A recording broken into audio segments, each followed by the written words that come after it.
Welcome to this step-by-step guide to the 3v3+3 hexagon Rondo, used most famously by Atletico Madrid coach Diego Simeone. Let's get straight into it.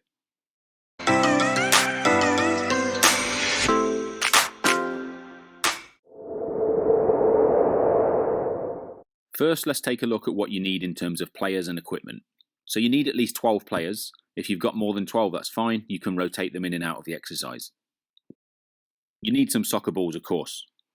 You need 6 cones or 6 bibs to be used as markers. In this example, you can see we've used bibs instead of cones. You also need 6 coloured bibs to differentiate both teams. Here you can see we've got one team in orange bibs and the other team without them. But you can always use 2 different coloured sets of bibs if needed. Now let's take a look at the field setup. There are 2 teams of 6 players in different colours. They are shown in red and white in this graphic. And you can see on the outside of the hexagon the colours alternate. Red, then white, then red, and so on.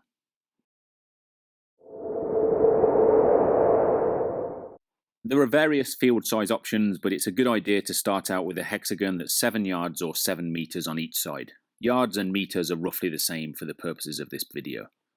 In this clip, the hexagon is 10 yards per side, and so there's more room and less pressure. But you can always adjust the space depending on the level of your players and whether or not they are able to keep possession. If it's too difficult, you might want to consider making the space bigger. Now let's see exactly how it works. Both teams have 3 players on the outside of the hexagon and 3 in the middle. When a team is in possession, it's essentially a 6v3, although the outside players not in possession can move left to right to put pressure on the players adjacent to them. When possession changes teams, the game simply continues. You can decide on the length of each game or segment, but a good starting option is to play for around 4 minutes, with the focus being on playing at a high intensity.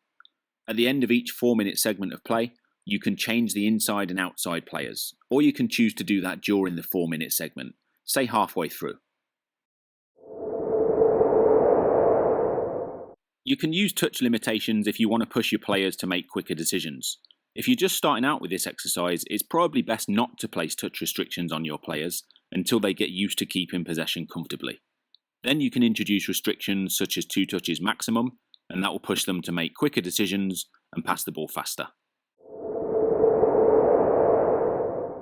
Players love to compete, so if you can keep score, it gives them some extra motivation and incentive.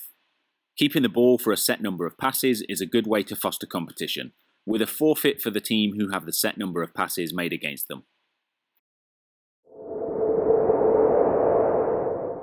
Press pause here to take a look at the variations and key concepts in more detail. Whether you are a youth or adult team, this is a really great exercise to improve triangular combination play, and it's guaranteed to massively benefit your players if you are patient and stick with it for a period of time. Thanks for watching.